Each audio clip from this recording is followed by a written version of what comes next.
Yes, Marathon is worth the $40. Getting right into it, man. We just getting right into it.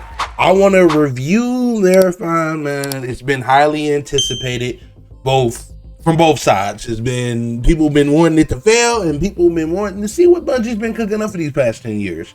Some news did break today that we don't know if this is true. I don't know because I don't know if they released the numbers, but Twitter has gotten a hold of Marathon's numbers, and they're saying it was about 280 mil or 300 mil to produce or to make. The budget was for it, and it needs to sell about 11 million to break even. But hey, man, I'm not even into that, bro. I'm here to talk about, is Marathon worth your $40? Like I said, yes, it is. To me, it is worth $40.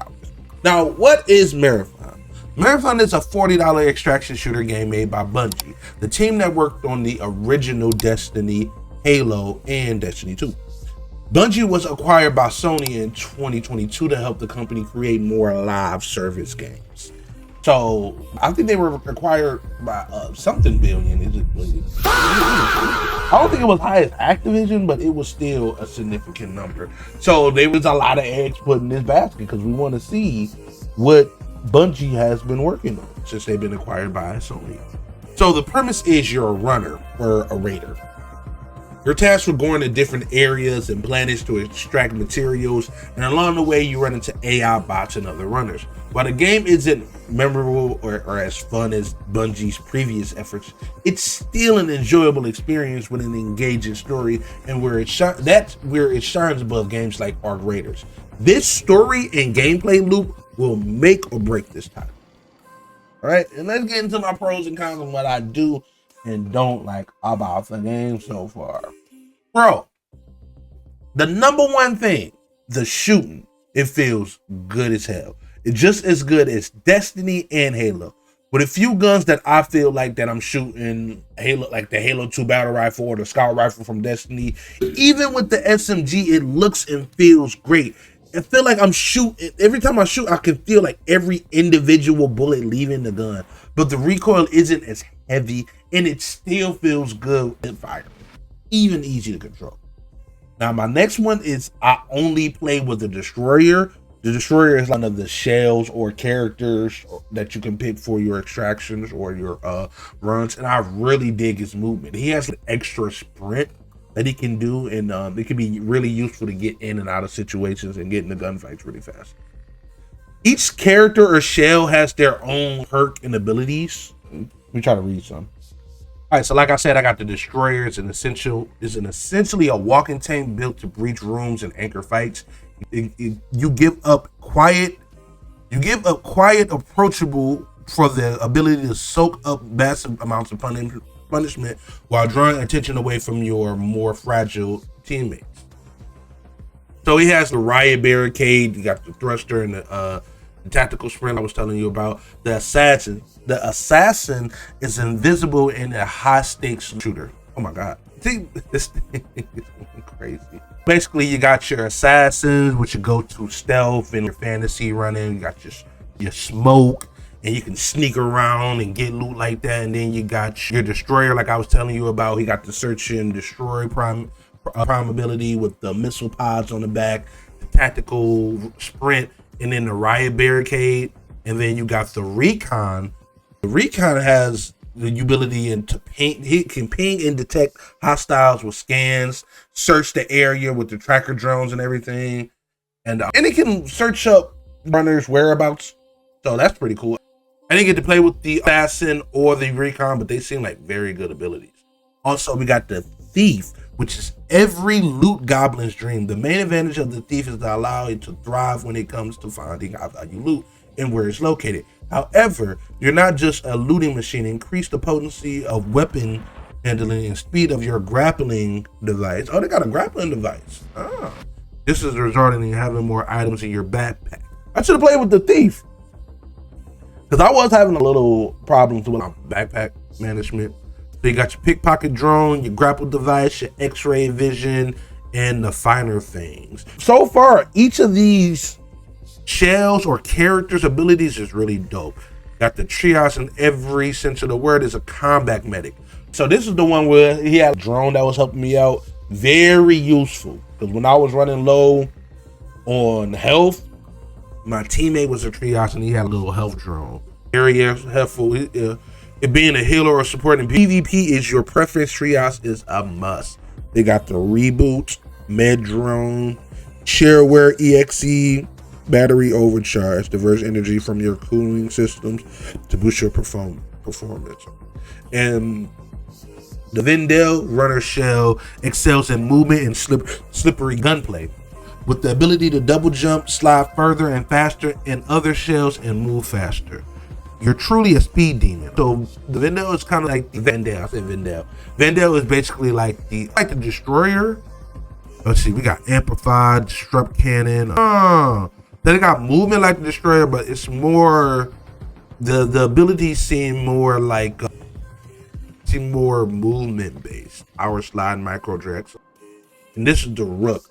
The Rook runner shell is low risk approach to the Troy Centra 5 in Marathon. Rooks acts as a scavenger runner shell with the sole purpose of snagging loot and making a quick getaway. It's at your very best interest to try and make friends while you're a Rook. This is a result of being in a solo queue only as Rook. It is also worth noting that you will only spawn into a match in progress as a Rook, never at the start. The Rook comes equipped with abilities that assist you by diverting the attention and detection of the UESC enemies. This allows you to get by fairly safely to collect some low risk loot.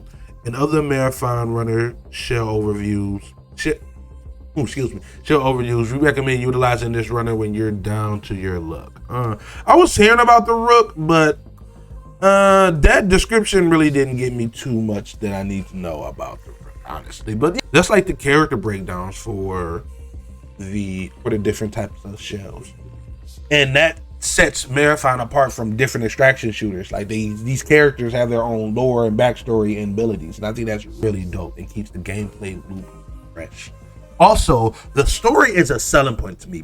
Say you're a runner and you're tasked with retrieving materials from different areas and planets, but also you're a fugitive on a run from the government. So there's like conspiracy going on, and you get these different contracts that you can level up your relationship with these factions, resulting in better gear, better weapon and implants. Also, there's a skill tree which gives you different traits and skills, and that can help you level up the faction a little bit. So you got like little RPG elements in there, just a little bit. My favorite faction so far is the Mida, the pink dudes. They look really cool, and I can get behind whatever my man's is talking about. You, them, all of it. Not a threat. It's opportunity. We see you. Do you see? Will you join or sit idle, runner? Here's the pitch. Mida is revolution. Mida is anti-corp counter UESC. Mida is answers to questions as weapons. Mida is not your friend. He be talking, he be gassing me up, bro. I be ready to slide for my man. He like Optimus Prime of this shit. But lastly, whoever did the cutscenes,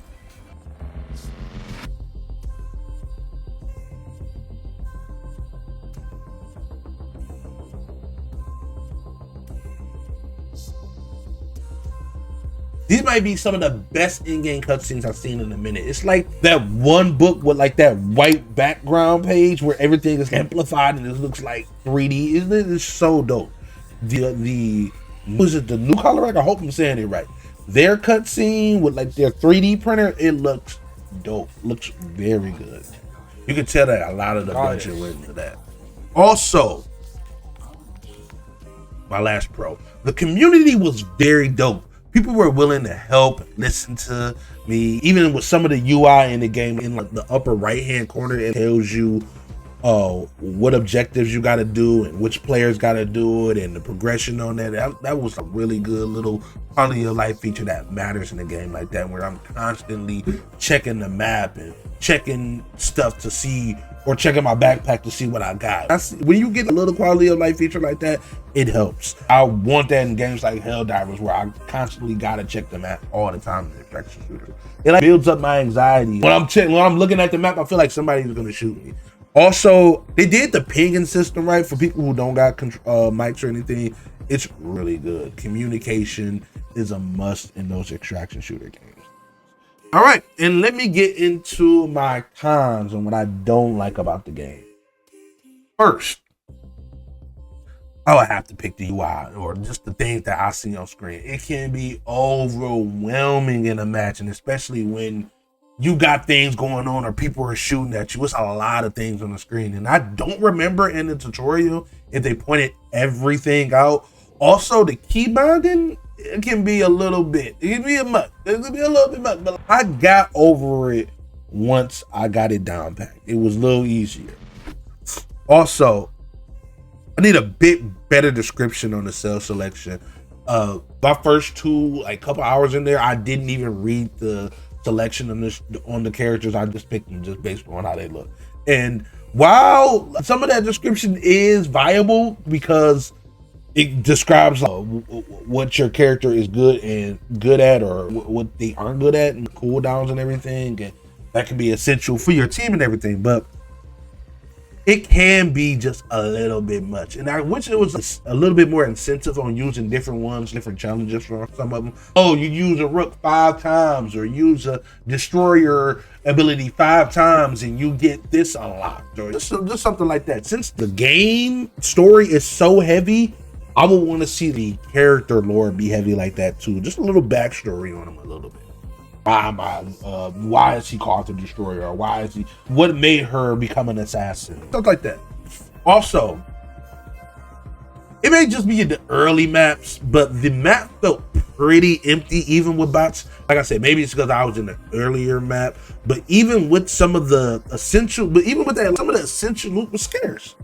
I had to load up on med packs and shield charges beforehand. And this is an extraction shooter, so I have that problem. I got this problem where I just check my items all the time, and I have this thing where I have to read the description on items before I pick it up, and that can take extra time, and my teammates end up leaving me. Maybe that's a skill issue for an extraction shooter, but hey.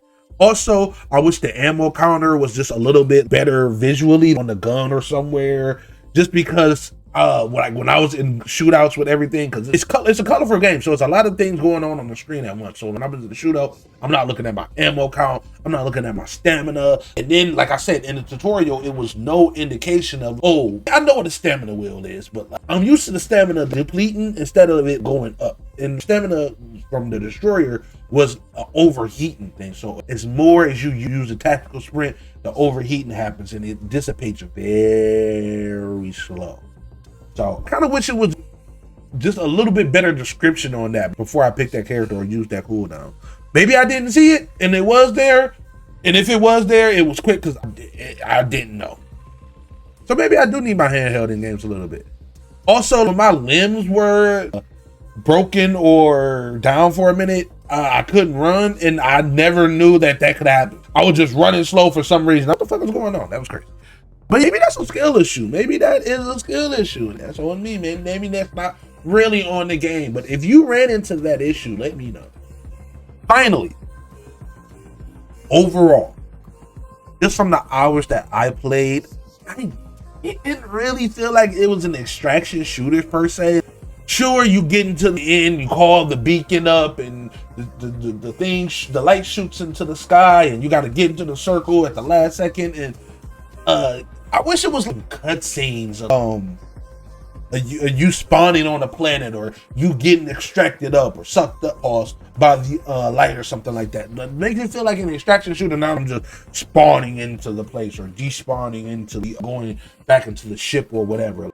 Also, Helldivers 2 was very good at ship layout. I keep blazing Helldivers 2 because it's one of my favorite extraction shooters. But ship layout and where you're going, and different planets and seeing this and that. Helldivers 2 was really good at that, and I wish that Marathon incorporated that into theirs. Arc doesn't really do that. You are just in Speranza and on the different levels, and you can see the traders and all that other stuff. And I wish the layout was just a little bit better in Marathon 2. Which is Helldivers. When you're extracting in Helldivers or Arc or even in Division, like that last 10 seconds from that extraction, it gets very, the enemy's throwing everything at you. You got people that's running up and saying, hold that gate, wait, don't leave yet. I didn't have that in Marathon. I did not have that experience in my 6 hours. Maybe if I play more, I will have that, but those, I want that experience in that extraction shooter. When I'm in Arc and even when I'm running solo, I never know if this person, when I'm calling the train or the extraction, I never know if this person is gonna shoot me or if somebody's gonna come up and shotgun me in the back of the head. It adds to the extraction element and it makes it fun. And when you get into those fights at the extraction points, it just adds on that element. Now, Marathon does do that. It does have a circle that you can crawl into, and then you can even get in there when you're down and still be able to extract away. But it just didn't seem as fun and glossy as the other extraction shooters. It felt like I was doing a Destiny public event, and I just had to stand in the circle. Also, the last thing I'm gonna say is it just felt like, well, not lastly, but it felt like a cool co-op experience with Destiny and Halo shooting. And that first map, the Perimeter map, that looked like Olympus on Apex. It looks like Olympus on Apex. It does. The blocks, the colors, the outside, the grayness doesn't really look like that. But if the sun was shining, I swear to God, it would look like Olympus in Apex. All my Apex people know. It does. Even the inside, the interior decorations, it looks like Olympus a little bit. So overall, I did enjoy Marathon. I did enjoy it. I had a few pros, some cons. It is $40. It released March 5th. So I think you should check it out. Like I said, my number one thing that I liked, the shooting felt really good. It's really good, really Destiny and Halo feel. Like even when you're hip firing, like that shooting will keep me coming back.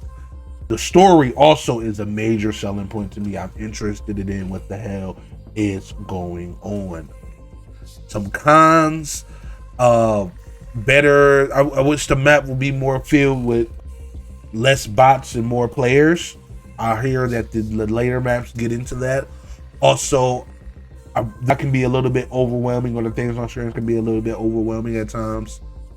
And finally, it just didn't really feel like an extraction shooter all the way. It felt more like a co-op mission thing, like a co-op public event thing. I can see myself playing this more. And so, is it worth $40? Yes. Should you check it out? Yes. Should you listen to the internet? No. They're calling this Concord 3. It's not. That's Marathon.